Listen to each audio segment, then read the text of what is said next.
El tema de la carta tiene que ver con la vida en la gracia. De manera que esta vida en la gracia, que comienza con un encuentro personal con Cristo, el apóstol Pablo dice que sois salvos por gracia mediante la fe, continúa a lo largo de la experiencia de vida del creyente hasta que va a la presencia del Señor, descansando en la gracia. La provisión para la vida cristiana, dice Santiago, que es la gracia de Dios. Y para que no haya necesidad de gracia o que la gracia no alcance lo suficiente para cualquier circunstancia, Santiago dice en capítulo 4, versículo 6, Él da mayor gracia. Pablo dijo que cuando el pecado abundó, sobreabundó la gracia.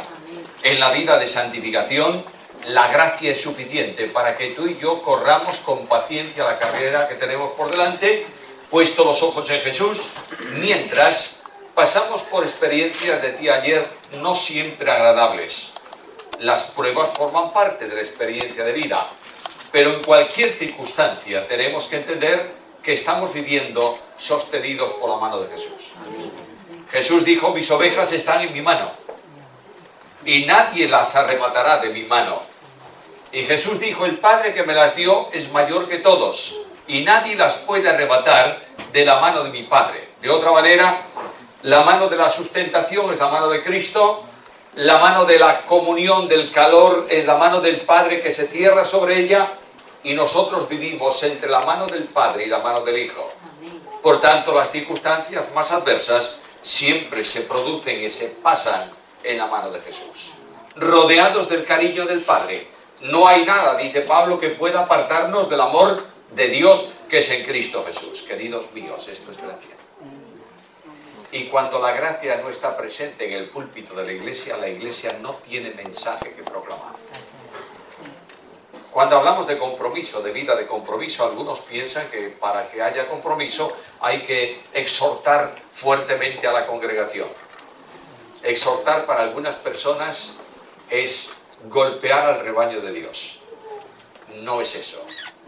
El apóstol Pablo dice que la única manera de que haya compromiso en la vida cristiana es precisamente este. El amor de Cristo nos constriñe. Pensando esto, que si uno murió por todos, luego todos murieron y por todos murió, para que los que viven no vivan para sí, sino para aquel que murió y resucitó por ellos. Si el amor de Cristo no hace cambiar la vida de un creyente, no hay nada que la haga cambiar. Si el amor de Cristo no produce un compromiso de vida en el cristiano, no hay exhortación posible que la produzca. ¿Entendéis esto? Por tanto, lo que la Iglesia necesita hoy, lo dije muchas veces, lo repito esta tarde, lo que la Iglesia necesita es mucho más aliento que reprensión. El rebaño de Dios vive en un momento muy difícil. Los problemas forman parte de la vida cotidiana. Y estos problemas están en toda la dimensión de la vida del creyente. Está rodeado de problemas, claro, porque no son del mundo, ¿verdad? Ahora, el creyente vive en la intimidad con Dios, en la salvación, en la comunión con Dios, vive en el desarrollo de la vida, lo veíamos ayer, pero esta vida se proyecta a dos campos específicos. Uno es el campo de la familia y otro es el campo de la iglesia. Por tanto, la carta de Pedro llega al encuentro de la vida en la gracia, en la familia, en el matrimonio, capítulo 3, versículos 1 al 7. Leo la palabra del Señor. Asimismo, vosotras, mujeres, estad sujetas a vuestros maridos, para que también los que no creen la palabra sean ganados sin palabra por la conducta de sus esposas, considerando vuestra conducta casta y respetuosa.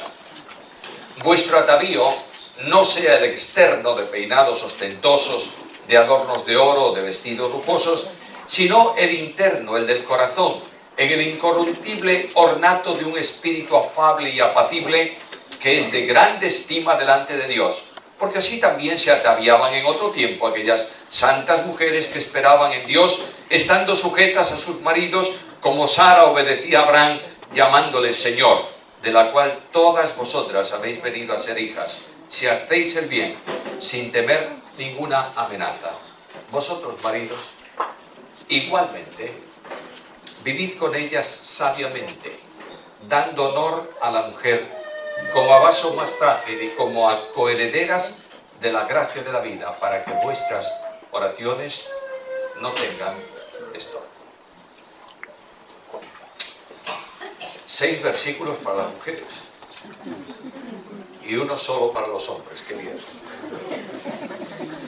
Pedro es una persona que sintoniza conmigo. Los que necesitan largo tema y profunda exhortación son ellas, no somos nosotros. Eso es lo que nosotros creemos.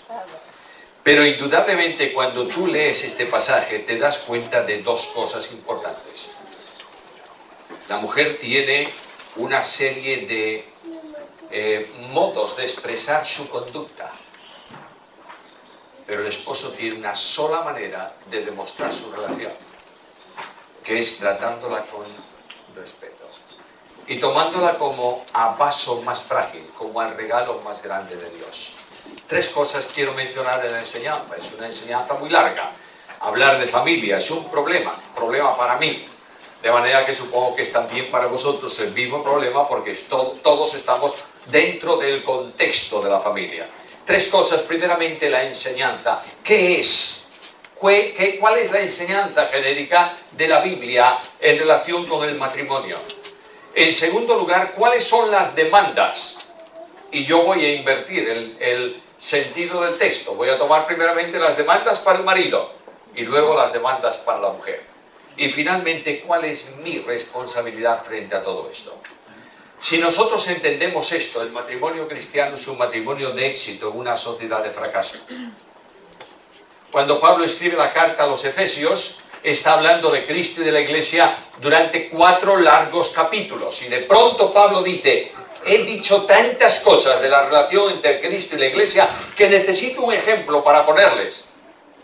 Y el ejemplo lo encuentra en el capítulo 4, versículo 25, cuando dice: maridos, amad a vuestras mujeres, así como Cristo amó a la Iglesia y se entregó a sí mismo por ella, y sigue adelante. Y al final de toda ese párrafo, hablando al marido y a la mujer, dice: pero yo digo esto de Cristo y de la Iglesia.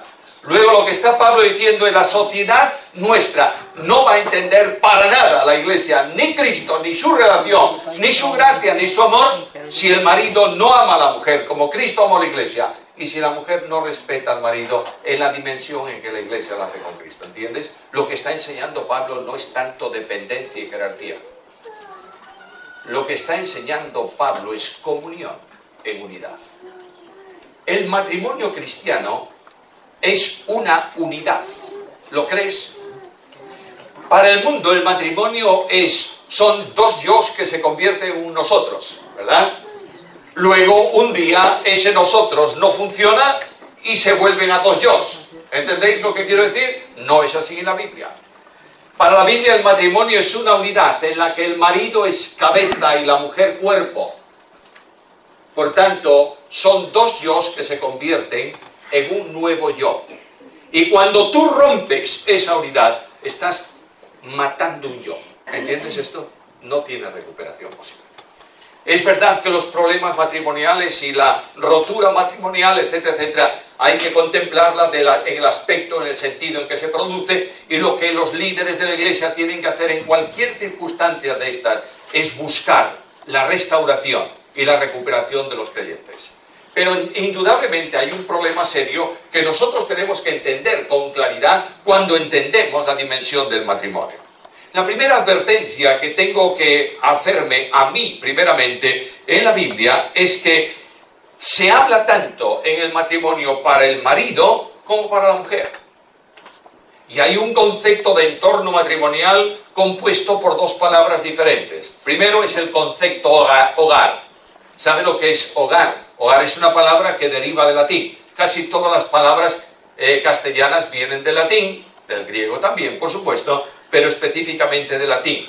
Y hay una palabra latín, focaren, que significa lugar donde se hace el fuego. De manera que cuando llegaba el invierno para calentarse o cuando se hacía la comida, había un lugar en la casa donde se ponían los leños, se encendían y se hacía fuego. Los leños arden en la medida en que están juntos. Si tú separas un leño del resto, ese leño se apaga. El primer concepto de hogar es concepto de calor, concepto de comunión, concepto de vinculación. Cuando yo era un niño pequeño, me gustaba muchísimo ir a la casa del abuelo, entre otras cosas porque el abuelo era fantástico, y en segundo lugar porque yo hacía lo que quería. Naturalmente, me encantaba la casa del abuelo. Y llegaba el invierno y encendían la chimenea. Buena cantidad de leña, todos allí charlando, los mayores hablando de sus cosas, yo haciendo lo que podía en medio del calorcito antes de que me mandasen a la cama, y de pronto el abuelo decía, bueno, vámonos. Y el abuelo iba a la estufa, sacudía un poco la leña, ponía ceniza por encima y nos marchábamos. Daba la impresión de que se había apagado todo. A la mañana siguiente bajaba el abuelo y me decía, vamos a calentar el comedor para desayunar. Metía un palo estrechito en medio de la ceniza, soplaba un poco y se encendía. Porque el rescoldo había quedado unido durante toda la noche. Tú estás en una hoguera grande, retiras un palo, lo pones fuera y automáticamente se enfría y se apaga. La primera idea bíblica de familia, de hogar, mejor dicho, es el sentido de amor, de comunión, de calor mutuo. Si un hogar, cada uno de los componentes del hogar, no está vinculado al otro para cooperar en calor entrañable, en amor entrañable, el hogar no funciona.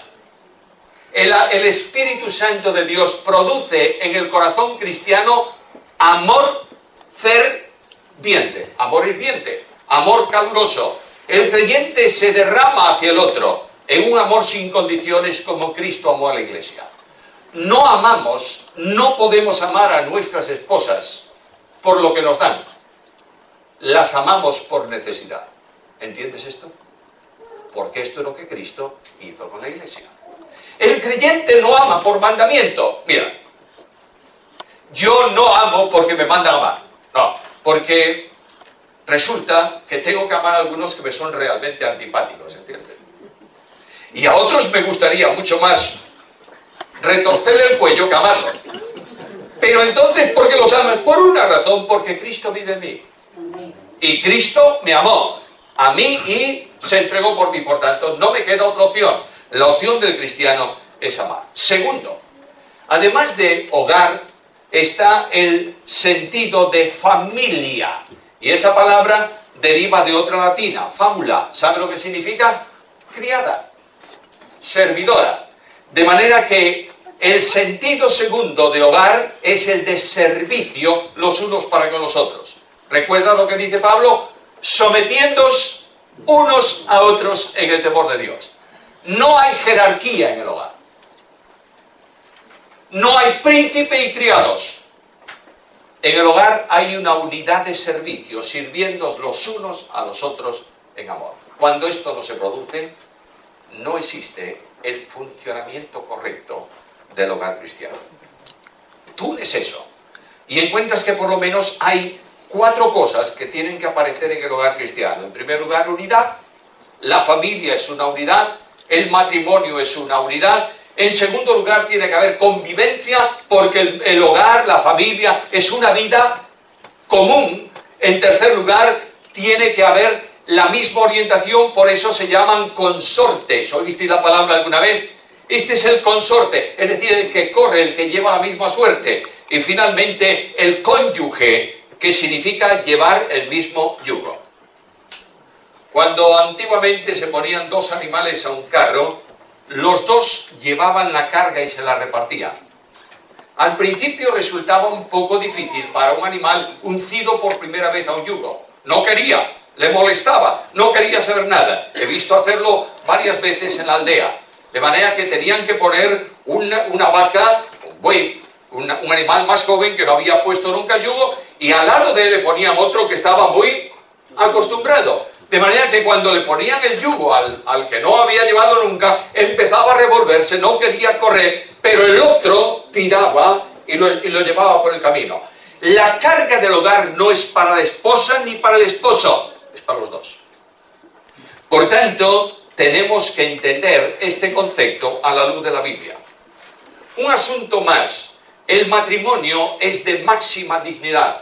De manera que cuando el escritor de la carta a los hebreos escribe esa carta, dice, honroso es en todos el matrimonio. La enseñanza diabólica de prohibición de matrimonio está considerada como tal por el apóstol Pablo. Hay enseñanza de demonios que indican que vienen de afuera y que dicen que no es bueno, se prohíbe casarse. Esto es contrario a la voluntad de Dios. Ahora, recordad rápidamente la institución del matrimonio. En Génesis 1:26, Dios crea al hombre. ¿Recuerdas que lo hace del polvo de la tierra? Alienta en su nariz aliento de vida si es un ser vivo. Ahí comienza el hombre. El hombre comienza su andadura moviéndose por el huerto en donde Dios lo colocó, comiendo de lo que había y disfrutando de aquella situación extraordinaria.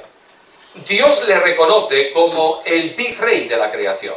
Dios colocó un trono en la tierra y en ese trono puso al hombre y le delegó su autoridad. El hombre está ahí para gobernar la tierra, ¿verdad? Pero Dios había dicho al hombre que gobernaría en plural juntamente con la mujer. Por tanto, Dios está observando la creación. Permitidme decirlo de esta manera. Dios no tiene que observar nada, lo conoce todo. Pero Él se asoma al balcón del cielo y contempla lo que ha creado. Los ángeles han guardado ya silencio. Dice el libro de Job que estallaron en alabanzas cuando Él creó los cielos. Naturalmente, qué impresionante dimensión lo que Dios hizo. Y Dios contempla la creación y dice, esto es bueno en gran manera. Y de pronto el Señor Dios deja de mirar todos los astros y mira la tierra. Y deja de mirar la tierra y se centra en el huerto. Y ahí encuentra un hombre que camina solo. ¿Y qué dice Dios? No es bueno que esté solo. ¿Por qué no es bueno que esté solo? Porque no puede gobernar como un tirano. Tiene que gobernar por consenso. El Dios de la Biblia gobierna por consenso, todo lo creado. El Padre, el Hijo y el Espíritu funcionan coordinadamente para el gobierno universal. Es verdad que el Padre delega algunas funciones en el Hijo y ya no las toma Él. El Hijo, por ejemplo, es juez de todo. ¿Recuerdas esto? El Padre a nadie juzga porque lo ha dado al Hijo. Está muy bien. Es un reparto, digamos así, valga la expresión, de funciones. Pero los tres funcionan coordinadamente porque el Padre, el Hijo y el Espíritu Santo forman íntegramente, subsisten en el ser divino que es Dios. ¿Me sigues? Muy bien. Ahora, el hombre está solo. ¿Cómo va a decidir las cosas sin nadie que pueda sopesar sus decisiones? Y dice, como no es bueno que esté solo, le voy a hacer ayuda. Y de pronto lo pone a dormir. Y dice la Biblia que tomó de la costilla, del hueso del hombre, e hizo una mujer y se la trajo. ¿Por qué lo hizo dormir? Bueno, porque sacar un hueso, menudo dolor. No. El dolor es el resultado del pecado, y ahí no hay pecado. Entonces, ¿por qué lo hizo dormir? Ese capítulo tiene un enorme simbolismo en todas las cosas. Dios hace dormir a Adán en un estado imperfecto y lo va a despertar en un estado perfecto. Cuando él durmió, Dios había dicho, no es bueno. Y ahora va a levantarse y va a encontrar el estado perfecto, completo. ¿Cómo? Porque tiene la ayuda idónea. Oh.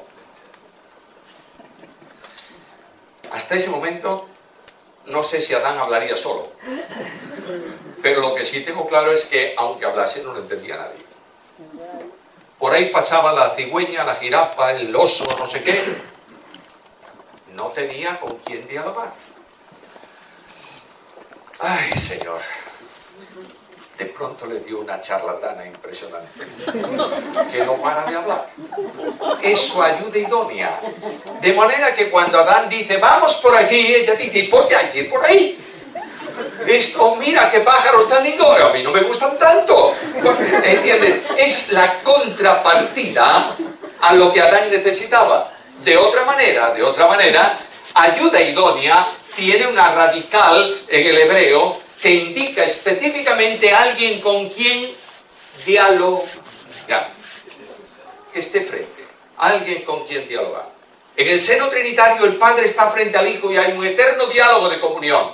De la misma manera, el hombre y la mujer tienen una experiencia de relación y de comunión.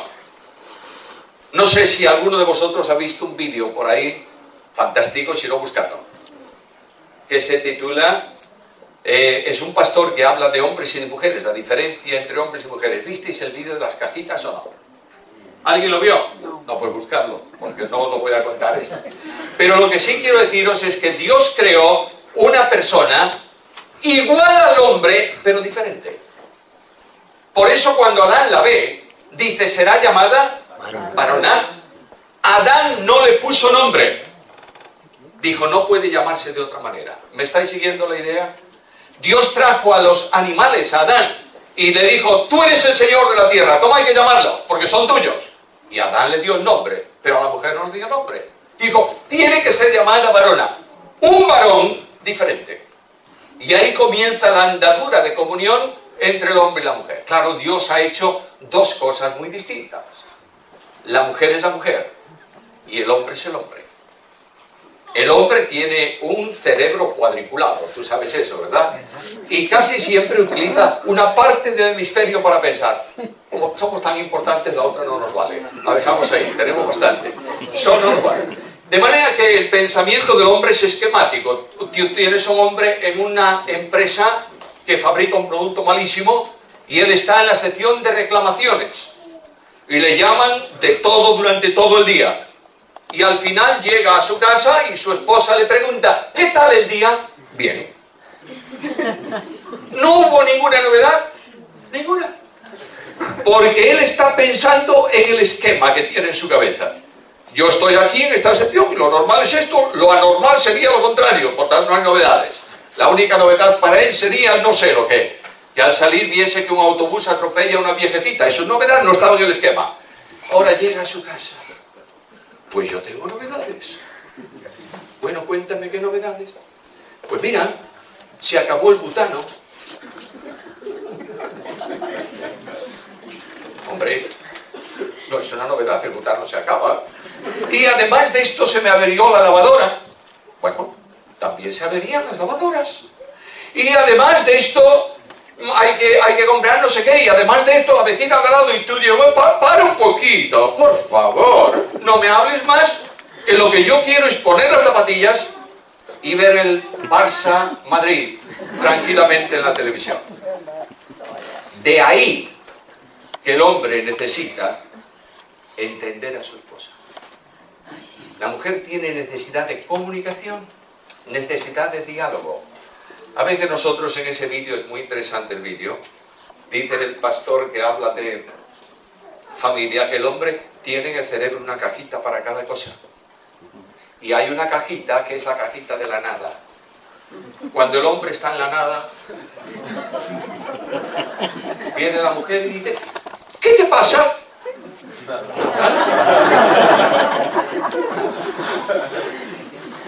¿Por qué no me dices? Porque no tengo nada. Eso la mujer no lo entiende, porque no tiene cajita de la nada. Está permanentemente funcionando en toda la dimensión, todo el día pensando, y claro, eso de la nada, nada. De modo que cuando una mujer está un poco inquieta, tiene un problema, lo que quiere es que le escuche, no le digas nada. Escucha. Tú tranquilito, escucha. ¿Ya terminó? Sí. Bien, ya está. ¿Se descargó? No le des solución, no la pide. Quiere que le escuches. En cambio, tú tienes un problema. ¿Qué te pasa? ¿Respuesta? Nada. Si tú quieres darle una solución a tu marido, vas a tener un problema. Porque no tienes solución para la nada, porque está en la nada. ¿Me estás siguiendo? El hombre es distinto a la mujer, pero es el complemento idóneo para él. Es decir, entre los dos dialogan, entre los dos toman decisiones, entre los dos se entienden. Y quiero recordarte que la mujer fue sacada ¿de dónde? Del costado del hombre. No la sacaron del pie para que el hombre la pise, ni la sacó Dios de la cabeza para que mande sobre el hombre. La sacó de su costado para que el hombre la apoye, la ame y la acompañe. Ahora, Dios Padre trajo al hombre a la mujer.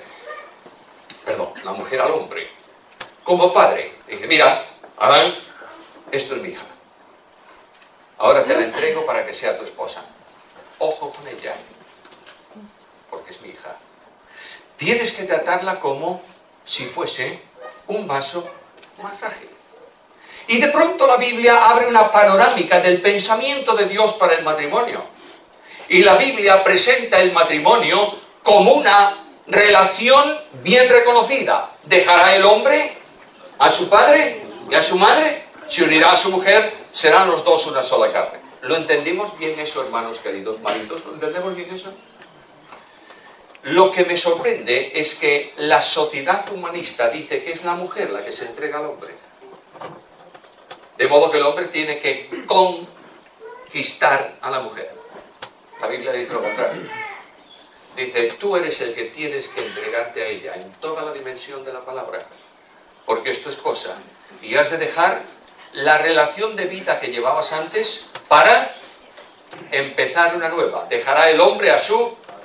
Hombre, yo siempre he pensado que el gran problema del matrimonio es la suegra. Pero ahí me dice que es la madre del marido. ¿Cómo es eso? No hay mayor desgracia para una mujer, sobre todo para una recién casada, que un marido que es hijo de su mamá. ¿Me estás entendiendo? Ahí llega la mujer, hace un guiso extraordinario para el marido, porque viene al mediodía, va a comer, y el marido se pone a comer eso, y dice, ¿está bueno? Muy bueno, pero tú no sabes cómo lo hacía mi mamá. Y la mujer va y le regala una camisa que a ella le encantó, de cuadros rojos y azules. Y él la pone, ¿te gusta? Sí. Seguro que a mi mamá no le gusta. Bueno, ahí tienes el gran problema. Tienes que abandonar la idea anterior para relacionarte con la nueva, en una nueva dimensión, y vivir conforme a la voluntad de Dios, amando a tu esposa. Pero hay algo muy importante. El matrimonio es un pacto sagrado, ¿lo sabes o no? ¿Qué matrimonio? Cualquiera. El matrimonio no está establecido para la iglesia evangélica, por Dios. El matrimonio está establecido por Dios para la sociedad. De manera que es un pacto sagrado siempre. Y la palabra de Dios dice que ese pacto es tan sagrado que cae bajo juramento delante de Dios. Y dice la Biblia que hay personas, hay mujeres que abandonan a su marido y no cuidan, y hay maridos que abandonan a su esposa y no cuidan el pacto con su Dios. Luego hay algo muy serio. Dios es el garante del pacto matrimonial. Por tanto, el matrimonio es un pacto sagrado, sometido a juramento, del que Dios es testigo. De manera que Dios va a ponerse en contra del que quebranta el juramento hecho en su presencia, no importa quién sea, y va a ponerse de apoyo a aquel que sin culpa es abandonado o es dejado en una situación problemática. Ahora, ¿cuál es la misión del matrimonio?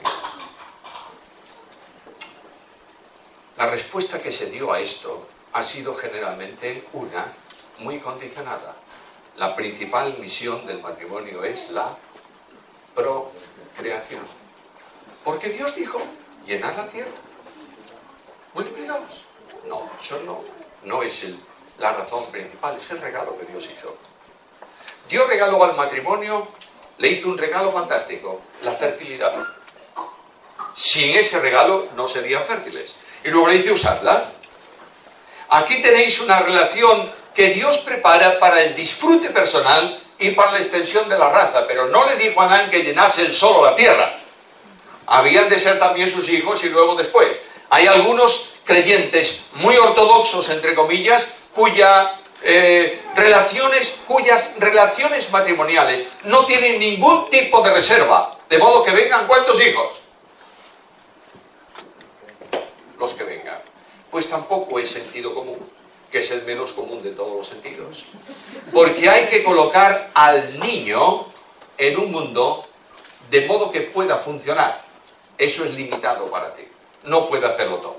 Y ahí tenéis en el Nuevo Testamento, en la carta a los Corintios, el apóstol Pablo habla de periodos de abstinencia entre el matrimonio, ¿o no? ¿O lo invento yo? Dice que cuando os dediquéis a la oración y os separéis el uno del otro, orad para que no seáis tentados. Luego ahí tienes un periodo de abstinencia. No es que dice, es que me abstengo de relaciones matrimoniales íntimas porque voy a orar. No, es que oro porque me abstengo de ellas. ¿Estás entendiendo? Por tanto, hay toda una enseñanza bíblica muy importante en cuanto a la procreación, que no vamos a entrar en ella esta tarde, por supuesto.